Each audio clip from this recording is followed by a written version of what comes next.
The weather is warming up and it is time for picnics. At Whole Foods Market, you can save every day. Look for the yellow low price signs that help you save money without compromising the quality you expect from Whole Foods Market. Find them with their responsibly farmed Atlantic salmon, no antibiotics ever ground beef, and boneless, skinless chicken breasts, plus more throughout the store. Yellow really means savings at Whole Foods Market because their sales signs are also yellow. So basically, wherever you see yellow, you know you're saving money. Save on the best of spring with great everyday prices at Whole Foods Market. Hey, Gretchen here. Are you looking for your next great read but don't have time to browse? Then I have the perfect recommendation, the Webby Award-winning podcast, Totally Booked with Zibby, formerly known as Moms Don't Have Time to Read Books. Hosted by best-selling author Zibby Owens, dubbed New York City's most powerful bookfluencer by Vulture, Totally Booked with Zibby offers an insider's look at the world of books every single day, featuring an impressive lineup of guests like actor and filmmaker Ed Burns and Canadian writer Carly Fortune, and including me. So stay on top of the latest releases, bestsellers, and hidden gems. Follow Totally Booked with Zibby wherever you're listening now. Lemonada.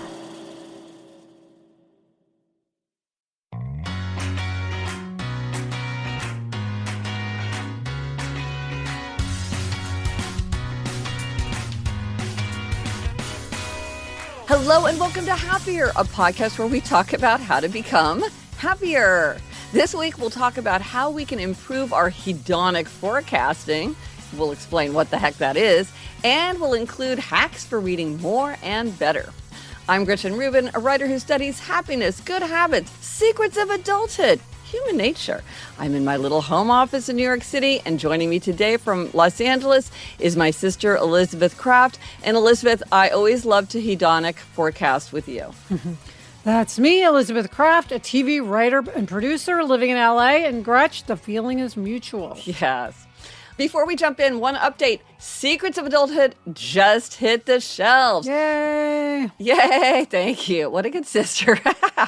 You can get your copy and learn more about the book by going to happiercast.com/secrets. And I am going on tour. I love to talk to readers and listeners on tour. I hope that many of you can join me along the way. This week I'm in Massachusetts, Missouri, Kentucky, Indiana, Oklahoma, and California. So you can find tickets for these and future tour stops at happiercast.com/tour. And Gretch, I get to see you in California. I can't wait. I know, that's going to be a highlight. I can't wait.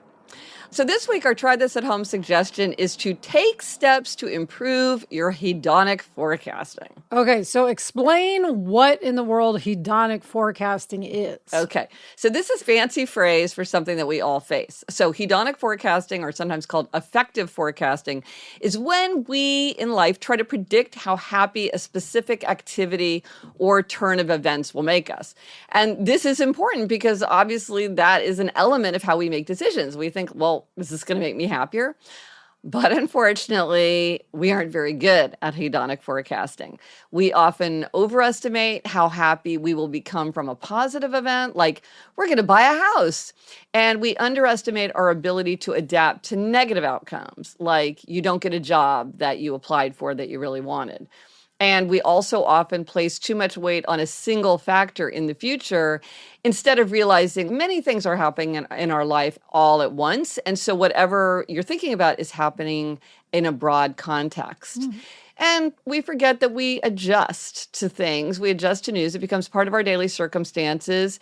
You think, oh, I'd be ecstatic if I got that job. But then at a certain point, it's just your everyday job. Right. When you put it like that, Gretch, it does seem difficult to project. Yes. Right? And we often don't think about it consciously. We don't sit down and do it. Feel like, okay, time for some hedonic forecasting. We just have these vague impressions. If you're curious about this, Daniel Gilbert wrote a whole book called Stumbling on Happiness that really goes into the reasons why we tend not to be very good at doing hedonic forecasting. But the more interesting question, I think, what are some suggestions for dealing with it? Given that this is challenging for us to do, what are some ways that we can go about doing it? Yeah. So one is ask others. Yeah, so it turns out that one of the best ways to predict how much you will enjoy a future event is to ask other people who are actually experiencing that event right now. So don't ask people to reflect on their past because they might not have a very accurate recollection.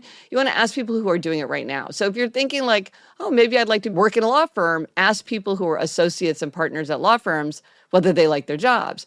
Or if you're thinking about moving to Cincinnati, ask some people who live in Cincinnati how they like living there. And the underlying principle is that we tend to be more like other people than we assume.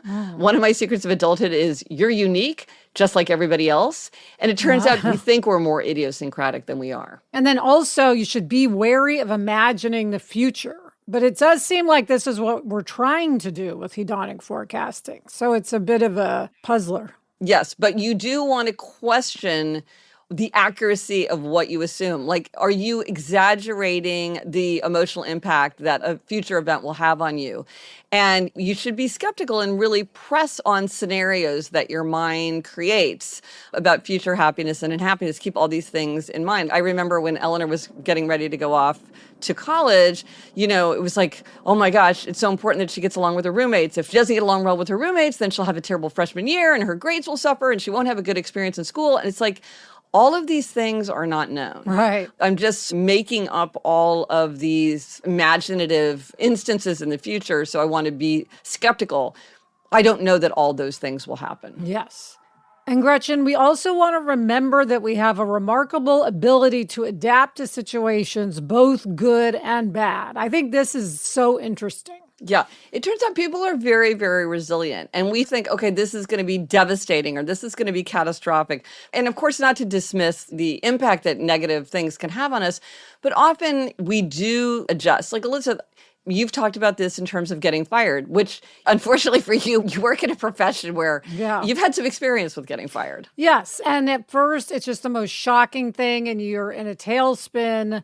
But yeah, after a few days, you're sort of like, okay, this is the reality. And you start automatically searching for the next thing. You start automatically going into recovery mode. Mm-hmm. Unless you have experience, you don't realize that that will start happening for you. But Gretch, I think also interesting in this is that you say you adapt to good situations too. So that's the thing of your job. You get your dream job and you're not on cloud nine for the rest of your life. You may be for 2 weeks. Yes, this is called the hedonic treadmill, which is that we sort of adjust to things and then we fall back. Another thing to think about is you can try to pre-feel the future by imagining not just the event or the whatever in isolation, but really the day-to-day reality that comes with it, which can give you a sort of more nuanced view about how an event or a decision might affect your happiness. And an example that comes to my mind is we ended up sending Eliza and Eleanor to a school that was within walking distance of our apartment. And 1,000%, we did not give enough weight to that aspect of the school. Like, I thought it was sort of a mildly good thing, but in the pros and cons list, I did not at all understand how significant that would be to our day-to-day happiness and sort of the ease of our life and just feeling close to the school and how nice that was. But I think if I had really sat down and thought, okay, let me imagine myself, Eliza's a kindergartner, let me imagine what our lives will be like in different scenarios, I think that that would have been pretty apparent to me, but I just never put myself through that exercise. And I think it would have been really valuable. Yes, that can be so helpful. But along the same lines, we can try to remember how we actually felt during similar past events, not just sort of imagining loosely how you felt, but really try to put yourself back in the mindset. And this is something that I've been using lately because I've talked about it. I'm a fearful driver, and this is one of the things I want to work on is driving more and getting more calm about driving. But the funny thing is when I'm actually driving, I'm much calmer than when I'm thinking about driving. And I keep reminding myself of that. Once you're actually driving, you'll feel better than you think you will. And so that helps me calm down. With Eliza and Eleanor, I remind them, you might be dreading an exam, but once the exam starts, you won't have any dread anymore. You'll just be so focused on the test that all your bad feelings will go away. I remember this with the bar exam. I was dreading it so passionately. And I'm like, I just want the exam to start because then I won't have this bad feeling anymore. I'll just be so busy trying to remember everything I learned about law. Yes. I think for going to the airport would be another one of these things where once you're actually at the airport and going through the motions, it's fine, but everyone dreads it so much. Yeah, you just do one step after another, and it's, exactly. The final thing is just to remember that the way we feel about a future event is going to be influenced by many things in our lives. Like we can over-focus on one thing, but many things will be happening all at once. And so that's just helpful.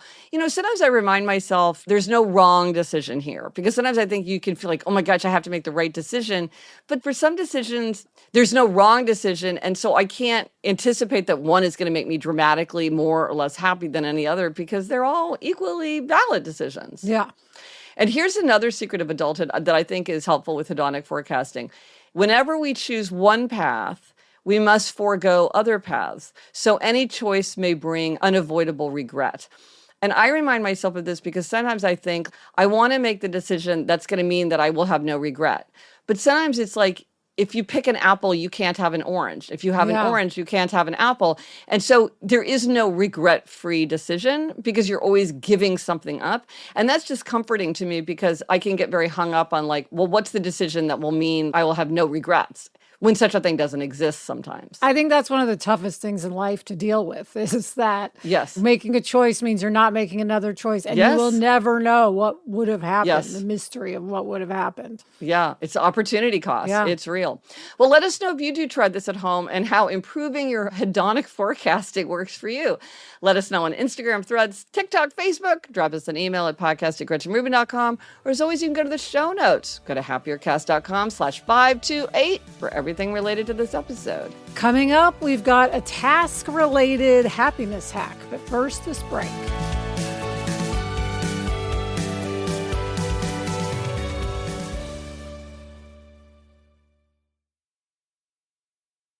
All right, Gretchen, summer is coming, and in California, we're all about indoor-outdoor living. Mm-hmm. And Adam, my husband, is totally responsible for the outdoors. And one thing he loves is to add more planters every year. And Wayfair is a great place to get planters or really anything. Wayfair has everything. It's kind of the best kept secret for home improvement. They have a huge selection and options for every budget so that you can get whatever you need. There's something for every style in every home, no matter your space or budget. Wayfair makes it easy to tackle your spring home goals with endless inspiration for every space and budget. Whether you need a light refresh or a full room renovation or just more planters. Free and easy delivery, even on the big stuff. Shop the best selection of home improvement online. Get renovating with Wayfair. Head to wayfair.com right now. That's WAYFAIR.com. Wayfair. Every style, every home. Do you want to set your child up for success? Is your child asking questions on their homework you don't feel equipped to answer? IXL Learning is an online learning program for kids. It covers math, language arts, science, and social studies. IXL is designed to help them really understand and master topics in a fun way with positive feedback. Gretch, one of my favorite kids, Violet, uses IXL for middle school math, and let me tell you, her mom is very happy that she does. Well, the program will improve your kids' grades. Backed by research, kids using IXL are scoring higher on tests. It will work for any of your kids. 1 in 4 students in the U.S. are learning with IXL. IXL is used in 96 of the top 100 school districts in the U.S. Make an impact on your child's learning. Get IXL now. And Happier with Gretchen Rubin listeners can get an exclusive 20% off IXL membership when they sign up today at IXL.com/happier. Visit IXL.com/happier to get the most effective learning program out there at the best price. Okay, Gretch, we are back with this week's happiness hack. Okay, this actually isn't a hack, or where I need help deciding how to decide which choice is the hack. Okay, so I'm going to describe a problem and what is the right solution to this problem. Do you know what I'm talking about when I talk about a task cascade? This happens to me sometimes where I'm like, I need to print something out, but now I'm out of paper. But then I realize I've used up all the paper. So now I need to make a note to myself to buy more paper. And then I print that out. But then I realize, oh, I said yes to an invitation, but then I have a conflict. So I have to move this thing. But then I realize if I move this thing, then this thing also has to move. So I have to let this person know and this person know.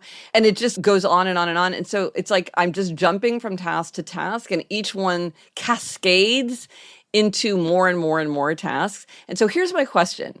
Is the hack to ride a task cascade and you just do the next step? And if you get pulled into a completely different set of tasks, you just ride that wave and just trust that at the end, eventually everything will get crossed off that list? Or do you stop a task cascade and you're like, okay, what I am doing now is dealing with this letter that I need to print and sign and put in an envelope and get a stamp and mail, and I am not going to take any time to figure out how I'm going to buy more printer paper down the road? Or do you just stay on task? Well, I think for me, writing the task cascade would be better because I don't see myself stopping, making a note that I need paper, and then going back to something. I see myself forgetting all about it and then really being in a pickle when I actually desperately need paper.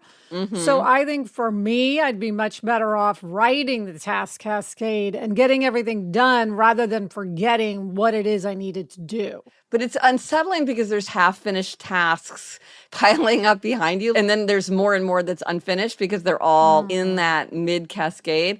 But I think you're right that you sort of just need to do the next step. I will say this when it comes to clutter clearing, outer order, inner calm. I read a lot of advice about clutter clearing and experimented with things. One thing that they would often say, which is analogous, which is sometimes when you're clearing clutter, okay, you want to put this book away on the shelf, but then you realize that you've got all this stuff on the shelf that doesn't belong there. So then you start putting away the stuff that's on the shelf. And then you try to put this like sock in your sock drawer. And then you realize, wow, I need to go through my sock drawer. And so with clutter clearing, they say, don't do that because you'll get nowhere and you might make things worse before they get better because you've like got all this stuff out. And then it's better to be like, now I am putting away the books. And if I find things that need to be put away on the bookshelf, I will make a pile of those and then I will deal with those as a separate thing. So with clutter clearing, which is physical items, the conventional wisdom is do not get pulled into a task cascade. Stay on task. That makes a lot of sense. But I don't know with things that are more abstract if it's the same. It probably just depends, like everything, on the person. What's best for one person is not necessarily best for another. I do think it's helpful just to have the term task cascade, because when you say it, I think we all get what it means. Yeah. So you just, the knowledge that you either are or are not writing the task cascade is helpful. Yeah, because I think if you're in a task cascade, you have to keep many, many things in your mind simultaneously. It's like, don't interrupt me because I've got to remember all these 8 things so that I can go back and do them. Yeah, I don't know. Maybe listeners, do you have a suggestion? I imagine that they have experienced the task cascade. Yes, and maybe it's a know yourself better. Are you somebody who rides a task cascade or somebody who needs to stop a task cascade? Stay on task. Interesting question. And now we have a happier interview related to hashtag read 25 and 25. Elizabeth, I am loving this challenge so much. How about you? I love it. It's amazing. I feel like it's life-changing. Even though we've done it before, it feels even more potent this time around. Absolutely. So to talk about hacks for reading more and reading better, we wanted to talk to Sarah Gelman. Sarah Gelman is someone who is obsessed with reading as we are. She's had a long career helping to spread the word about books in various ways. And now, lucky for her, she's the host of Sarah Selects, a book club where she recommends her favorite books to friends, family, and other book lovers. Oh, wow. That sounds like a dream job. Yeah. Hello, Sarah. Hi. Hi. Well, let's jump into the topic of reading. What are your top hacks for getting more reading done? So I think reading is a habit like anything else. And so if you want to start reading more, you need to approach it like you would any other habit, like an exercise routine, which I know most people are like, oh, exercise. But you need to schedule time to do it and then stick to that schedule. And pretty soon it just falls into your day. So I read every night before I go to bed. And it's just, I don't even think about it anymore. It's non-negotiable for me. And I think for my job, I read more than most people do. So I have a lot of hacks to get it done. The first thing I do is I keep a running list in the Notes app on my phone of books that I want to read or I have to read. And I constantly go in and I reorder them. And I also will label them and put them on different lists. So I have a master list. And then if I do things like I was just on vacation last weekend, I will have another list that I call vacation reads. And I'm like, okay, what do I want to read on vacation? And I just put them in there. So then you're never stuck like, I can't remember what I wanted to read next. Just keep them with you. Yeah. And then I also keep a visual pile for my to be read list. I'm a big stacker. I think it goes with being a big reader. And I literally have a stack of books next to me and I look at them and I get excited and I want to read what I'm reading faster. So I'm still enjoying what I'm reading, but I like to look at them. And then I'm an upholder. And so I love the Goodreads challenge and I am religious about sticking to it. So what I like about it is you set a goal for yourself. And then it actually shows you your progress throughout the year. So if your goal is, let's say 80 books and you've read 20 so far, it'll say you're 5 books ahead of schedule. And I love that it does that math for me so that I can kind of figure out, feel good, like I'm getting to the place I want to be. I also have dedicated reading spots in my home. I have them for both me and my kids. Oh, that's a great idea. It's a place that should delight you, that you want to be. It's a place that you're not looking at your laundry or your stacks of papers. Mine, I have a reading nook. And then I also am a big bed reader. So in my nook, it's beautiful. I have nice pillows. I have nice blankets. I have candles. And then I use my Kindle a lot. And the Kindle has a feature where it tells you how long you either have in a chapter or in a book. And I love that feeling of reading a book. And I know digitally, a lot of people feel a little unmoored because it's like, what is the jacket? Where am I in this book? Yeah. But it will tell you have 2 hours and 5 minutes left. So if you're someone that said, okay, it's 9:15 and I really want to be asleep by 10, you can read for 40 more minutes and then close your eyes. Or if you're on an airplane, like I could get this book done during the airplane ride. And then when I am actually reading, if I'm on my Kindle, I often switch the background from the white background to the black background. So Kindles they're not backlit, they're frontlit, which means that light that you get from like another tablet isn't going to disturb your sleep. The Kindle doesn't have that. And I have little kids, they often end up in my bed. And so I will read with the black setting, or if you're sleeping next to a partner, the glow of even that frontlit light will not keep them awake if you switch it from black to white. Interesting. So that's another thing that I do. And I think a lot of people want to encourage their children to read. What have you done to your children's reading nooks to try to make them feel enticed into reading? I think people would be curious to hear. Well, I have little cozy chairs for both of them. And then I ask them, like, what do you want here that would make this feel good for you? So is it a kind of light or something like that? One of my kids graduated. He's 8 years old now. And he went from his little bookshelf to like a real full-size bookshelf. And now my 6-year-old said, I want a big bookshelf too. So I think that's exciting to them to have this new big bookshelf, have their books displayed. They also have toys on there, but they really get excited about it. And they see that I love reading too. And every night of their life, we have read together. It's just what we do. Oh, yeah. I remember like having chapter books and feeling so proud when I was reading a book that only had words and didn't have pictures. I felt so mature. I was probably like understood Betsy or something like that. We do, with my younger kid, we pick 3 picture books and he gets to pick them and he gets to pick the order we read them in. He's like many 6-year-old boys, a bit of a control freak. And so he feels a sense of control before he goes to bed.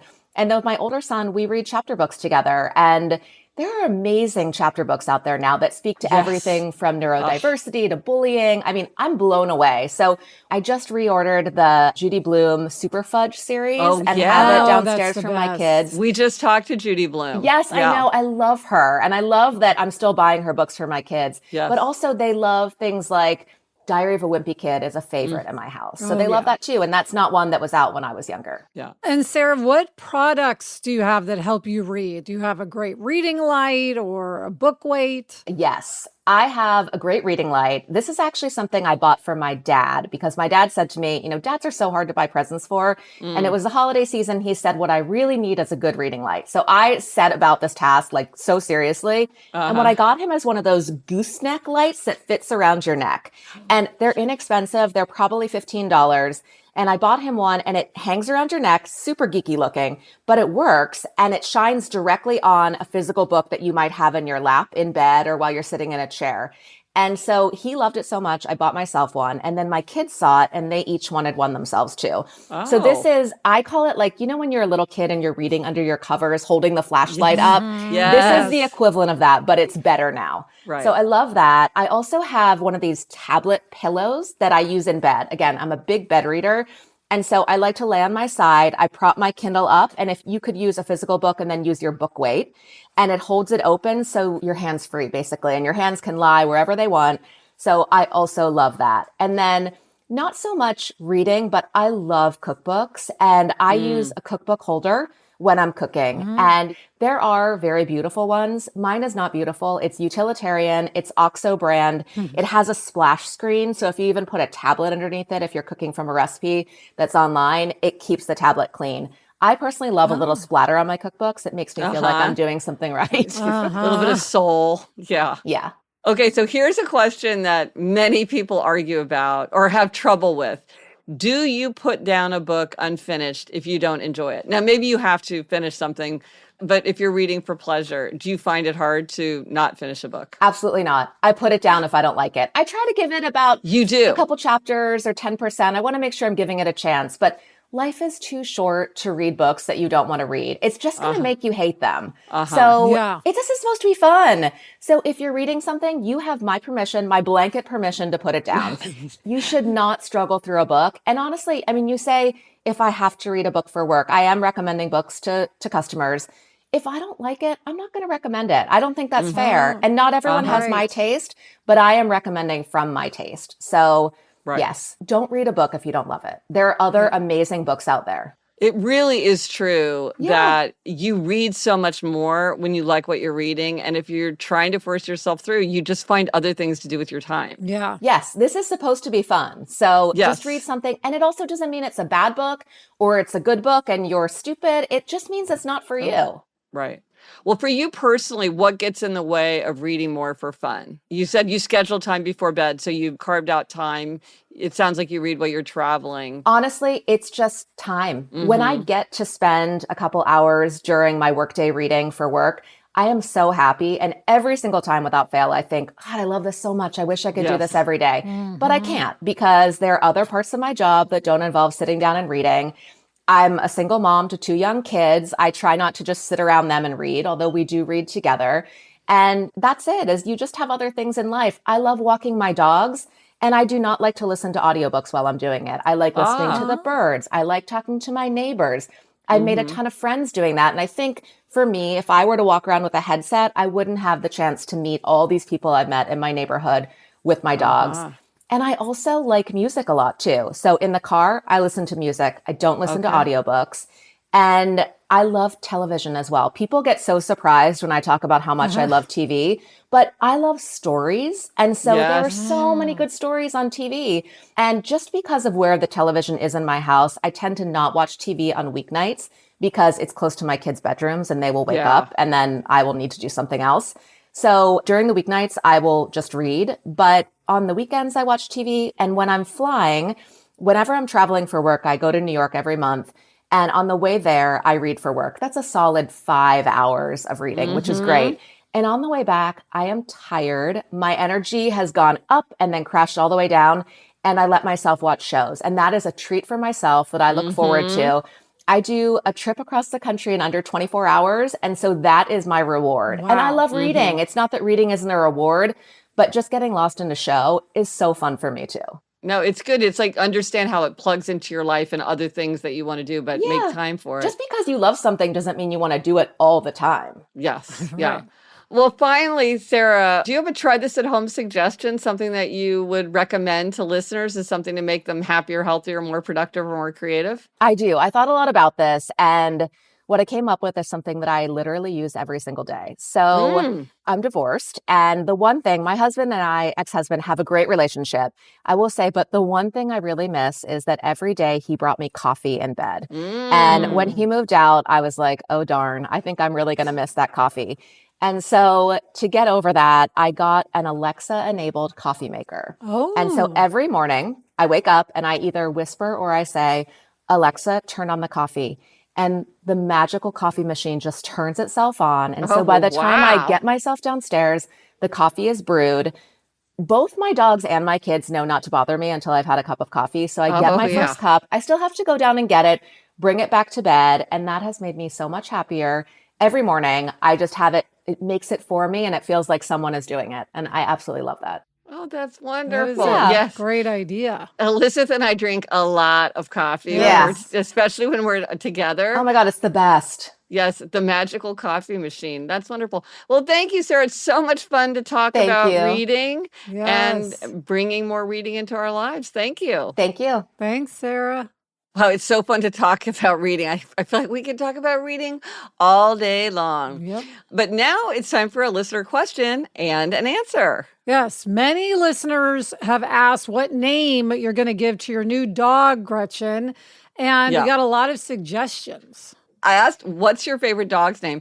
So this is the list of names that got more than 2 votes. And Elizabeth, I have to say that I was surprised by some of the names that appeared on this list. Okay, I can't wait. Apparently one is DOG, which is basically dog, but spelled out so it sounds like Diogi, which I thought was very creative. That's cute. Meatball, Biscuit, Blueberry. These are all food names, which is interesting, but they're cute. Well, we have Nacho. That's a food name. There you have Nacho. Then there's Bob, which is the opposite of a food Yes. name. That's like the most human name. Yes. Bruce. Yes, similar. Clementine. This was a name that I kind of wanted to use for Eleanor because out of when Oh. studying Winston Churchill, but Jamie was like, no, he did not want Clementine, but I do love that name. Elvis. Yeah, that's funny. Kevin, Steve, and Walter. Those are very human names. Yes, those fall into the human name category. Yeah, you're either Biscuit or Steve. Steve is funny. And so, Gretch, have you decided? So Eliza and Eleanor really battled it out amongst themselves. There was extensive brainstorming, workshopping, negotiation, which is exactly what happened with Barnaby. And they have come up with the name Taffy. Oh, Taffy. That's cute. Taffy. So, which is both a food and a name. So it is Yes. both of those things. But, our mother suggested Dolly, which I thought was a very cute name. But we are deeply committed to Taffy. Oh, okay, so Mom won't get this one. Maybe if Yeah. Adam and I get another dog down the road, it'll be a Dolly. All right, Gretch, coming up, I give myself a dinner-related demerit. But first, this break.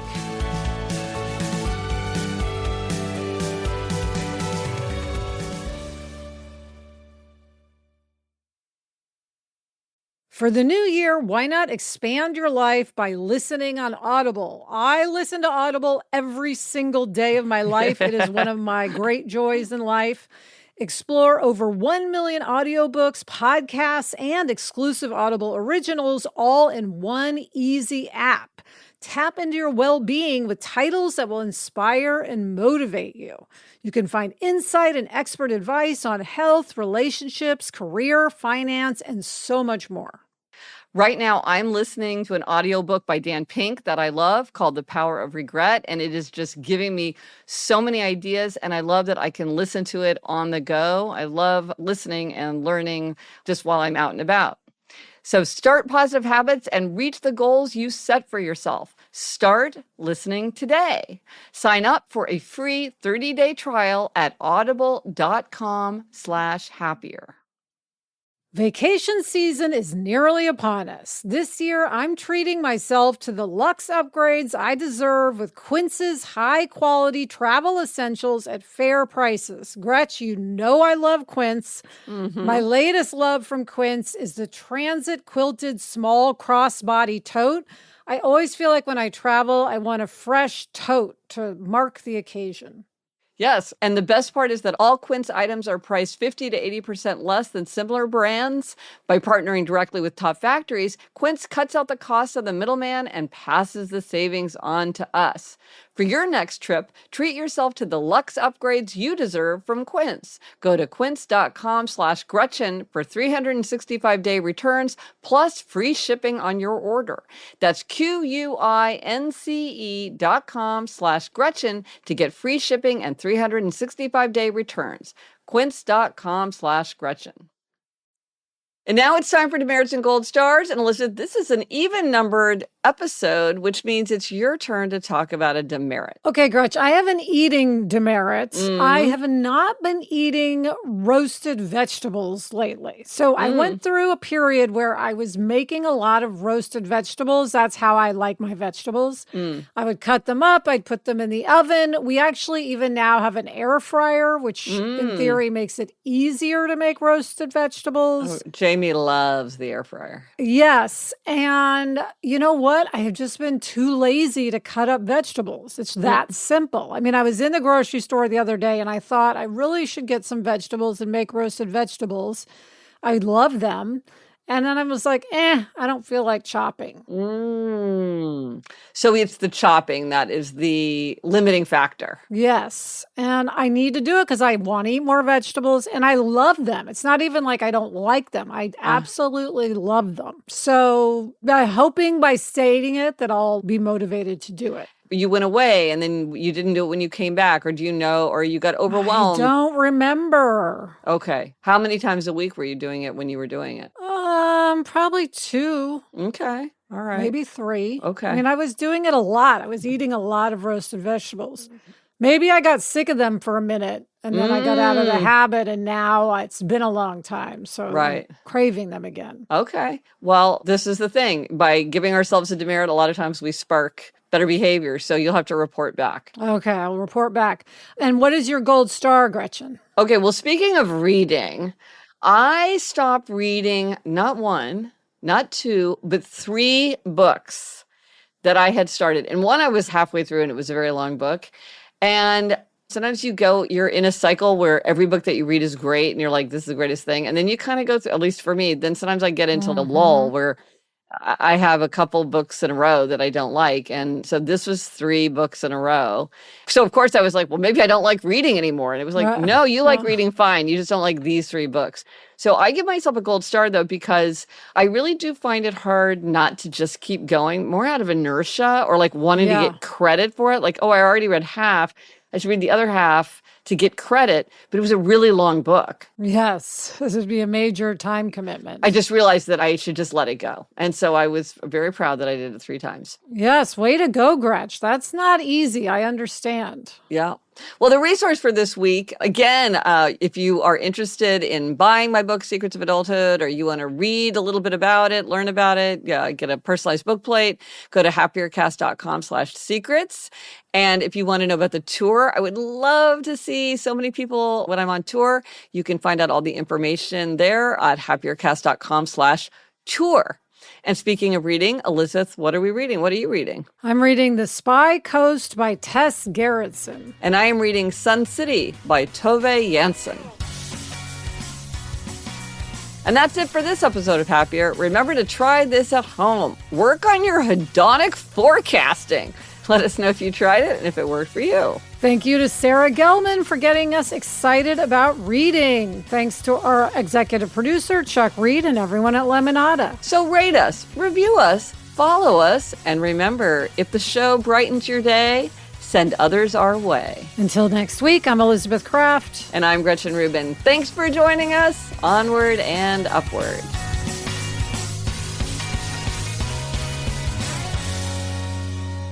So we have food names for our dogs too. We have Pesto, who ironically is white, so we call him Pesto Bianco. And then Toblerone, Toby we call him, but he's like a chocolate bar, so Toblerone. Oh, those so are cute. cute. Yeah. That's really fun. Yeah.